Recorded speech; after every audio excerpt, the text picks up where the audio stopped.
शुरू करते हैं क्लास 7 के साइंस का चैप्टर 13 मोशन एंड टाइम के एक्सरसाइज को। सबसे पहला क्वेश्चन है number 1, classify the following as motion along a straight line, circular और ऑसिलेटरी मोशन। इन सारे पॉइंट्स को हमें आइडेंटिफाई करना है कि ये किस टाइप के मोशन है। Motion along a straight line, circular और oscillatory motion. Number 1 is motion of your hands while running. जब हम रन करते हैं तो हमारे हाथ में जो मोशन होता है वो किस टाइप का होता है। इसका आंसर होगा ऑसिलेटरी मोशन, क्योंकि जब हम रन करते हैं तो हमारा हाथ पेंडुलम की तरह आगे और पीछे मूव करता है। Number 2, motion of a horse pulling a cart on a straight road. इसका ऑप्शन होगा स्ट्रेट रोड पे चल रहा है तो motion along a straight line. Number 3, motion of a child in a merry go round. मेरी गो राउंड सर्कुलर मोशन करता है तो इसका ऑप्शन हो जाएगा circular motion. Number 4, motion of a child on a seesaw. Seesaw पे जो motion होता है वो भी क्लॉक के पेंडुलम की तरह होता है, ऊपर और नीचे, तो इसमें हम लिखेंगे oscillatory motion. Number 5, motion of the hammer of an electric bell. Electric bell का जो हैमर होता है उसका मोशन कैसा है, वो भी ऑसिलेटरी मोशन है, जैसे नंबर 4 वाला है। Number 6, motion of a train on a straight bridge. एक स्ट्रेट ब्रिज पे अगर ट्रेन जा रही है तो वो किस टाइप का मोशन कर रही है, motion along a straight line, क्योंकि वो स्ट्रेट ब्रिज पर जा रही है। Question number 2, which of the following are not correct. इसमें हमें ऑप्शंस को पढ़ के इनकरेक्ट जो है उनको बताना है। Number 1, the basic unit of time is second. ये करेक्ट है क्योंकि टाइम का बेसिक यूनिट सेकेंड ही होता है। Number 2, every object moves with a constant speed. ये रॉन्ग होगा क्योंकि हर ऑब्जेक्ट की स्पीड कांस्टेंट नहीं हो सकती, किसी की फास्ट होती है, कभी स्लो होती है, तो ये आ जाएगा रॉन्ग वाले में जो करेक्ट नहीं है, तो हम नंबर 2 यहाँ पे लिख देंगे। Number 3, distances between two cities are measured in kilometre. ये भी करेक्ट है क्योंकि दो सिटी के बीच का डिस्टेंस मीटर तो होगा नहीं, बड़ा ही होगा, ज़्यादा होगा, तो उसे हम किलोमीटर में मेजर करते हैं, तो ये करेक्ट है। हमें यहाँ पे सिर्फ रॉन्ग वाले पॉइंट्स लिखने हैं। Number 4, the time period of a given pendulum is constant. Pendulum का जो टाइम पीरियड होता है वो कांस्टेंट नहीं होता, क्योंकि जब हम पुश करते हैं तब तो वो फास्ट मूव करता है, लेकिन धीरे धीरे क्या होता है, पेंडुलम का मूवमेंट स्लो हो जाता है और इनमें आके वो एक जगह रुक जाता है, तो ये रॉन्ग है। हमें यहाँ पे सारे गलत वाले लिखने हैं, तो इसे भी लिख लेंगे। The speed of a train is expressed in metre per hour, ये रॉन्ग स्टेटमेंट है, तो ये तीनों हम यहाँ पर लिख देंगे, number 2, number 4 and number 5। Now question number 3. A simple pendulum takes 32 seconds to complete 20 oscillations. What is the time period of the pendulum?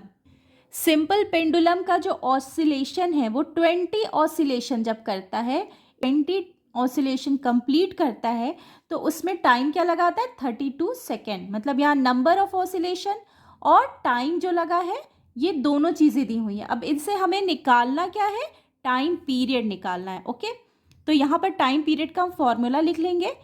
Time period का फॉर्मूला होता है total time taken and number of oscillation. जो time है उसको oscillation से divide कर देंगे, तो number of oscillation is 20, total time is 32 second. तो यहाँ पे जब हमने 32 को 20 से डिवाइड किया तो निकल आया टाइम पीरियड 1.6 सेकेंड। ये हो गया answer. Question number 4, the distance between two station is 240 kilometer.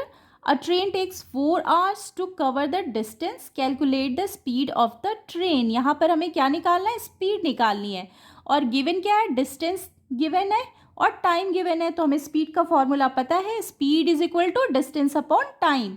तो स्पीड के लिए हम क्या करेंगे, अब यहाँ पे डिस्टेंस की वैल्यू पुट कर देंगे, जो दिया हुआ है 240 किलोमीटर और टाइम दिया हुआ है 4 आवर्स, तो हम यहाँ पर टाइम की भी वैल्यू पुट कर देंगे, और जब हम इसे डिवाइड करेंगे तो आंसर आएगा 60 किलोमीटर पर आवर।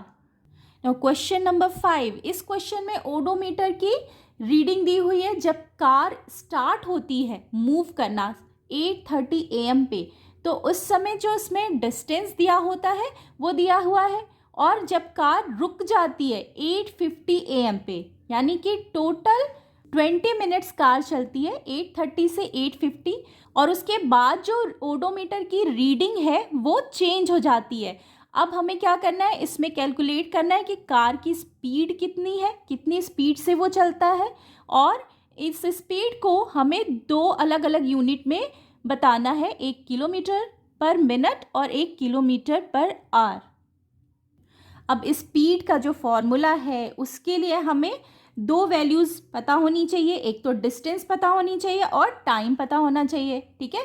तो डिस्टेंस निकालने के लिए हम क्या करेंगे, ओडोमीटर में जो 2 रीडिंग दी हुई है, जो कि डिस्टेंस बताता है, कार का ओडोमीटर 2 रीडिंग दी है। एक स्टार्टिंग की रीडिंग दी है जब कार चलना शुरू होती है मॉर्निंग में 8:30 पे, और फिर फाइनल रीडिंग दी है जब कार स्टॉप हो जाती है 8:50 AM पे। तो हम क्या करेंगे, इसकी डिस्टेंस निकालने के लिए हम फाइनल रीडिंग से इनिशियल रीडिंग को माइनस कर देंगे, ठीक है। तो इस तरीके से हमें डिस्टेंस पता चल जाएगा। तो यहाँ पर हमने जब माइनस किया है तो कितना आया डिस्टेंस, 15 किलोमीटर। ओके, यहाँ हमें अभी डिस्टेंस मिला। अब हमें टाइम के साथ भी यही करना है, स्टार्टिंग टाइम और फाइनल टाइम जब कार स्टॉप होती है।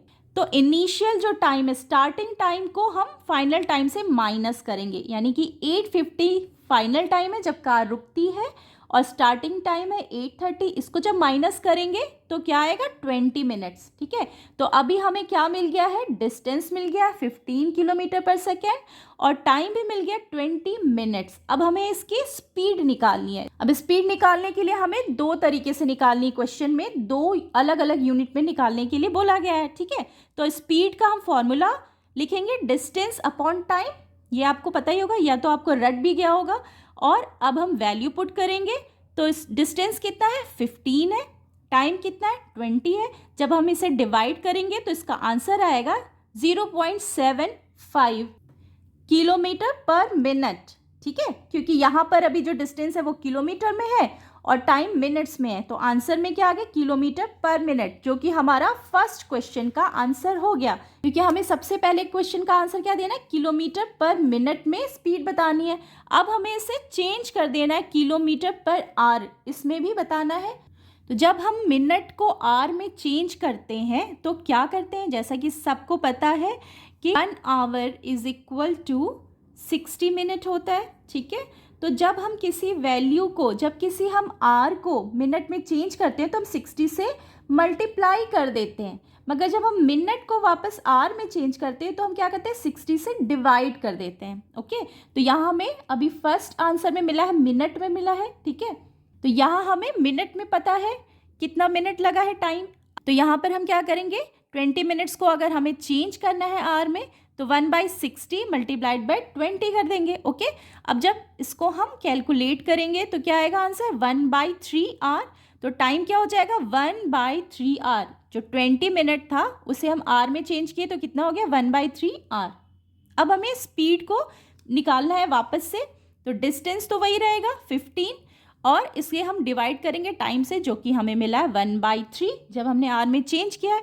इसे जब हम कैलकुलेट करेंगे तो आंसर आएगा 45 किलोमीटर पर आवर, ठीक है। तो हमें दोनों का आंसर मिल गया, आर वाला भी मिल गया और मिनट वाला भी मिल गया।